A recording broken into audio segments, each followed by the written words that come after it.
명성교회가 세습 직전에 세습을 지지해준 전 총회장과 시세보다 20억 원 가까이 비싸게 부적절한 부동산 거래를 한 정황이 폭로됐습니다. CBS가 2013년 6월에 보도한 사교 집단 신천지 이만희 교주의 억대 구판 의혹 보도에 대해서 대법원이 아무런 문제가 없다고 최종 판결했습니다. 불법 봉침 시술과 기부금 편취 논란 등의 혐의로 불구속 기소된 이모 씨가 속성으로 목사 안수를 받는 과정에서 1,300만 원의 돈을 건넸다는 충격적인 증언이 나왔습니다. 파워 인터뷰에서는 한국기독교교회협의회 신임총무로 취임한 이홍정 목사를 만나 교회협의회의 역할과 나아갈 방향을 들어봤습니다. 여러분 안녕하십니까? CBS 뉴스입니다. 불법 세습을 저지른 명성교회의 부끄러운 모습이 폭로되고 있습니다. 명성교회가 세습에 힘을 실어준 한 증경총 회장과 시세보다 20억 원이나 비싸게 부동산 거래를 했는가 하면 줄어드는 교세를 감추기 위해 교인 수를 왜곡시킨 정황 등이 드러났습니다. 보도에 천수현 기자입니다. 명성교회의 세습 이후 교회의 부끄러운 민낯이 드러나고 있습니다. 명성교회의 세습을 놓고 대형교회 사이에 뒷거래 의혹이 제기된 겁니다. 경기도 가평에 있는 광성교회 소유의 이 수양관은 최근에 명성교회로 소유권이 넘어갔습니다. 거래가액은 51억 원. 문제는 수년째 팔리지도 않던 이 수양관을 명성교회가 시세보다 20억 원 가까이 더 주고 구입한 겁니다. 매매 계약은 지난 8월 12일, 명의가 이전된 건 지난 1일이었습니다. 세습 사태가 한창이던 때에 거래가 이루어졌습니다. 그리고 김창희 목사님이 그 위임 예비식에서 설교를 하시죠. 그리고 그 다음 주에 새노래 명성교회에 가셔서 또 설교를 하시죠. 그러니까 이런 1년의 과정을 놓고 봤을 때 결코 그냥 가볍게 볼 일은 아니다라고 저는 생각을 해요. 광성교회는 명성교회와 함께 서울 동남노회의 대표적 대형교회로 총회장을 지낸 김창인 목사가 자녀가 아닌 다른 후임자에게 교회를 물려주고 은퇴했다가 심각한 내홍을 겪었습니다. 광성교회는 명성교회 세습의 출발점이 됐던 지난달 서울 동남노회 정기회에서 명성교회를 지지한 것으로 알려져 있습니다. 이 때문에 교회 분쟁으로 교회 소유의 부동산을 정리해야 했던 광성교회가 수양관 매각에 어려움을 겪으면서 세습을 시행해야 하는 명성교회와 부적절한 거래를 했다는 의혹이 일고 있습니다. 또 명성교회가 최근 줄어드는 교인 수를 의도적으로 왜곡한 것으로 보이는 정황도 드러났습니다. 명성교회의 주일 낮 예배 평균 출석자 수가 2012년 이후 감소 추세인 가운데 지난해 상반기 출석자 수를 전년도와 동일하게 발표한 겁니다. 27년 동안 명성교회를 다녔다는 조모 집사는 세월호 참사 이후 그리고 지난 3월 공동의회 이후 젊은 층의 이탈이 크게 늘었다고 말했습니다. 조 집사는 특히 지난 19일 주일 예배에 출석해 직접 확인한 결과 참석자는 2만 명이 채 안 됐지만 교회 측의 통계는 3만 1,000명으로 보고됐다며 교세 부풀리기 의혹을 제기했습니다. 세월호 사건 이후에 2014년 6월에 박 전 대통령이 방문을 합니다. 그때 저 같은 젊은 사람들이 좀 충격을 좀 받았어요. 올해 3월 19일 날 공동의회가 있었을 때 많은 충격을 받았습니다. 젊은 사람들이 많이 나갔어요. 실제로 많이 나갔어요. 교회의 안정을 위해 세습했다는 명성교회. 하지만 이후 드러나는 부끄러운 민낯으로 교회의 명성이 흔들리고 있습니다. CBS 뉴스 천수연입니다. CBS가 이단을 상대로 한 소송에서 연이어 대법원에서 승소하고 있습니다. 대법원은 최근 CBS가 2013년 6월에 보도한 신천지 이만희 교주의 억대 구판 의혹에 대해 아무런 문제가 없다고 최종 판단했습니다. 1심과 2심에 이어 최종심까지 CBS의 완전 승소로 결론난 겁니다. 이순규 기자의 보도입니다. CBS는 지난 2013년 6월 사교 집단 신천지가 영생불사를 자처하는 이만희 교주를 위해 구판을 벌인 것으로 보인다고 보도했습니다. 보도가 나간 뒤 사교 집단 신천지는 CBS를 상대로 정정보도와 손해배상 청구 소송을 냈습니다. 하지만 1심 법원과 2심 법원은 CBS의 보도가 문제가 되지 않는다고 판단한 바 있습니다. 그러자 신천지 측은 대법원에 다시 상고했으나 대법원의 판단은 역시 똑같았습니다. 대법원 제2부는 지난 23일 CBS의 억대 구판 의혹 보도를 문제 삼아 정정보도와 손해배상 청구 소송을 제기한 신천지 측의 상고를 이유 없다며 심리 불속행 기각 판결을 내렸습니다. 하급 시민 고법의 판단이 정당했기에 심리를 진행할 필요가 없다고 판단한 겁니다. 대법원이 신천지 측의 상고를 기각하면서 지난 8월 고등법원 판결이 최종 확정됐습니다. 재판부는 무속인 L씨와 전 신천지 신도였던 P씨의 증언에 따라 이만희 사후를 대비한 구판을 벌였다는 사실이 소명됐다고 밝혔습니다. 그러면서 재판부는 최초 억대 구판 사실을 발설한 신천지 신도 Y씨가 신천지 창립 초기부터 신도였고 신천지 집화장을 지낸 윤모 씨의 동생으로 신천지 내부의 사정을 잘 알고 있는 점으로 미뤄 구판을 벌인 녹취 내용이 허위사실이라고 보기 어렵다고 판결했습니다.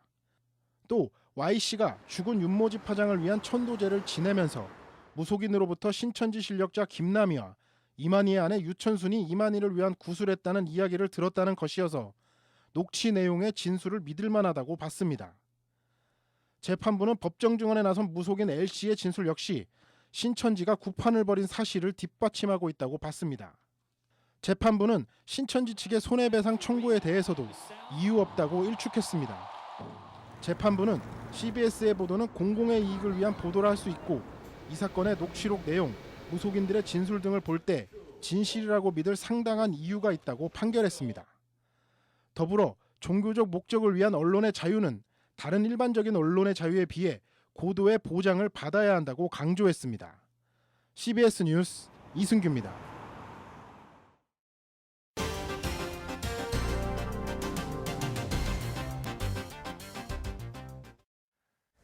불법 봉침 시술과 아동학대, 사기, 기부금 편취 논란 등의 혐의로 불구속 기소된 이모 씨가 목회자라 알려져 큰 충격을 던져줬습니다.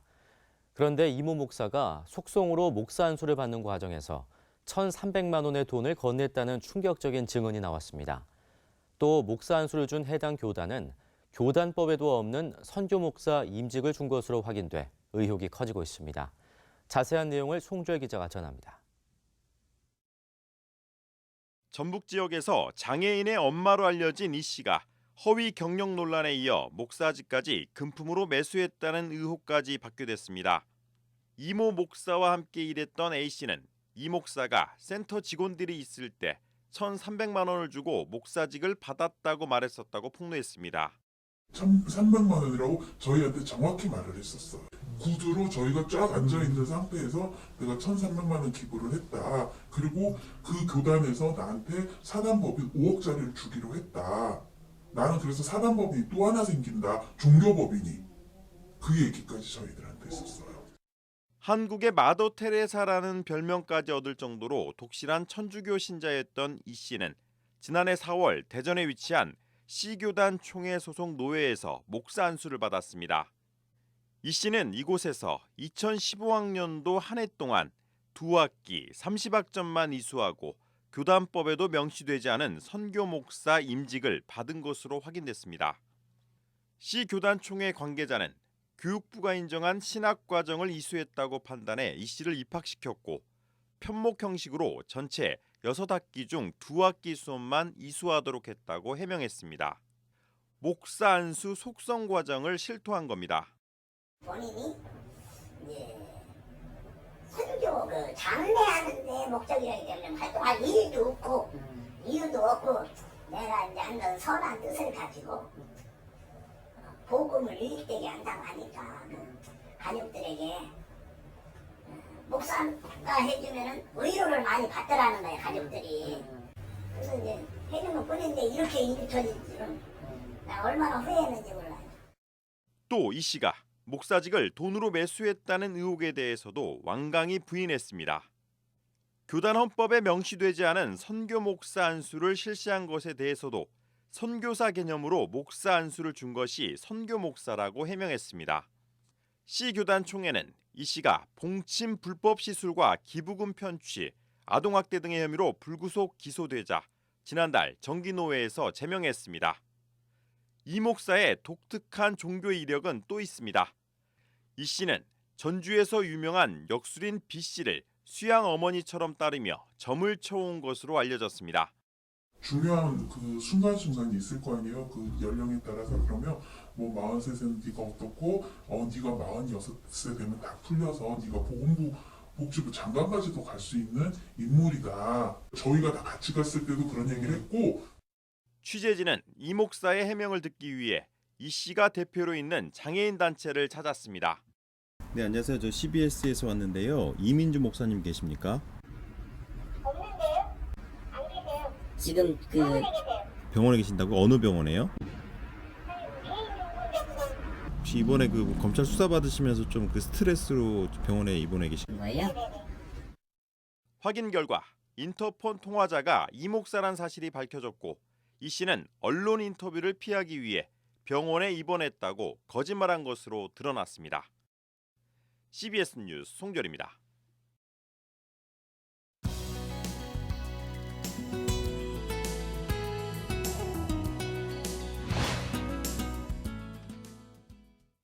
한국기독교교회협의회 신임 총무로 취임한 이홍정 목사는 한민족의 화해와 평화에 힘쓰는 동시에 교회 일치와 갱신에 앞장설 것을 다짐했습니다.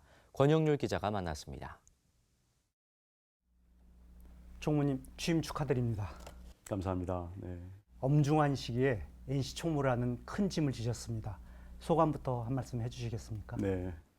제 생애 마지막 공적 사역의 부름으로 한국기독교교회협의회가 사랑으로 제게 찾아왔다고 그렇게 생각을 하는데 크게 두 가지 과제를 생각하고 있습니다. 하나는 민족 공동체의 치유와 화해, 평화통일이라고 하는 과제고 이것과 깊이 상관성이 있는 또 다른 하나의 과제로 한국교회의 일치와 갱신과 변혁의 과제를 생각하고 있습니다.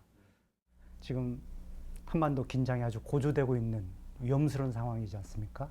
이런 상황을 어떻게 풀어헤쳐 나가야 될까요? 네. NCC가 그 1988년 88 선언에서도 적시했다시피 분단은 우리 사회의 원죄입니다.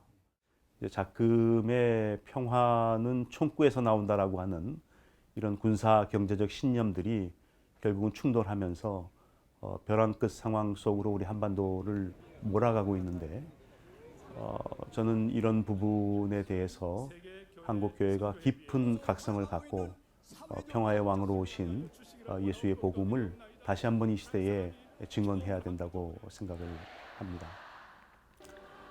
평화는 평화적 수단을 통해서만 성취될 수 있는 것입니다.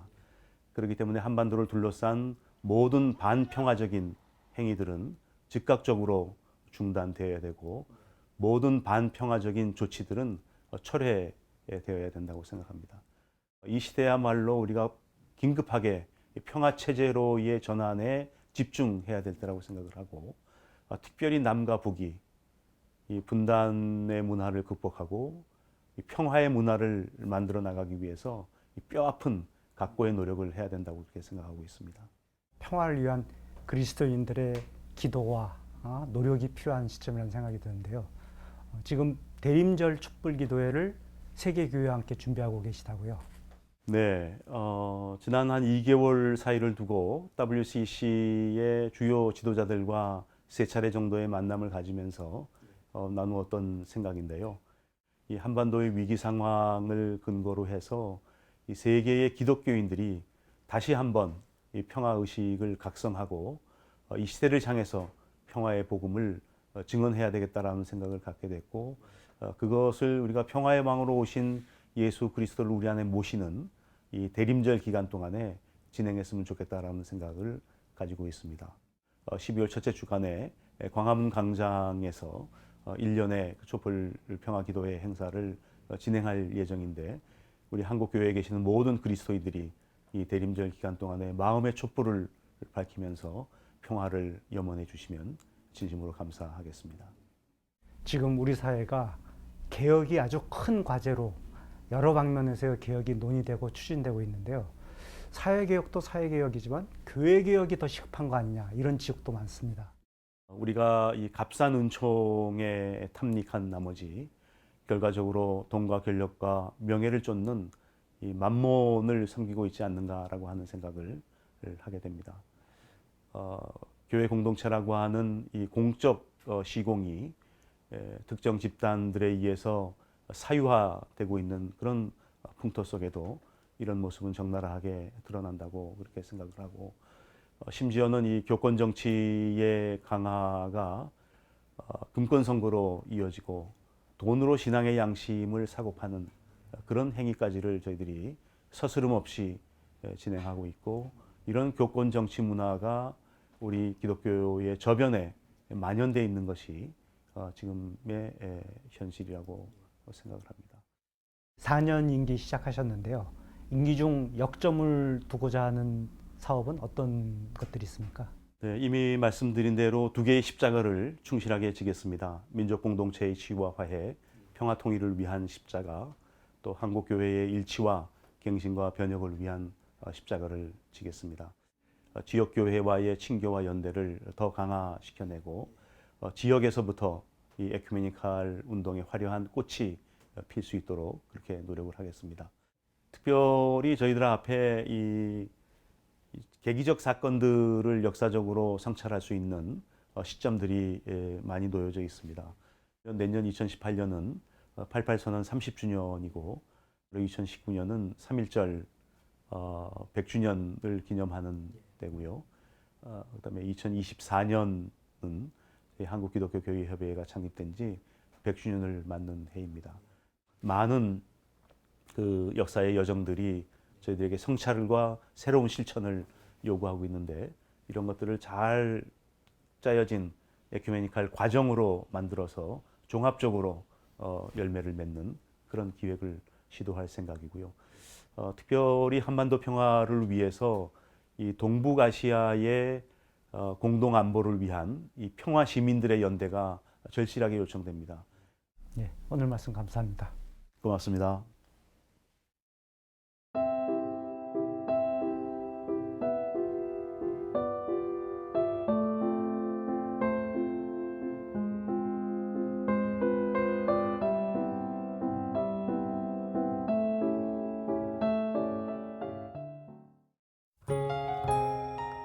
내일은 전국이 대체로 맑겠습니다. 아침 최저 기온은 영하 9도에서 5도, 낮 최고 기온은 1도에서 10도가 되겠습니다. 이상으로 CBS 뉴스를 마칩니다. 평안한 밤 보내시기 바랍니다.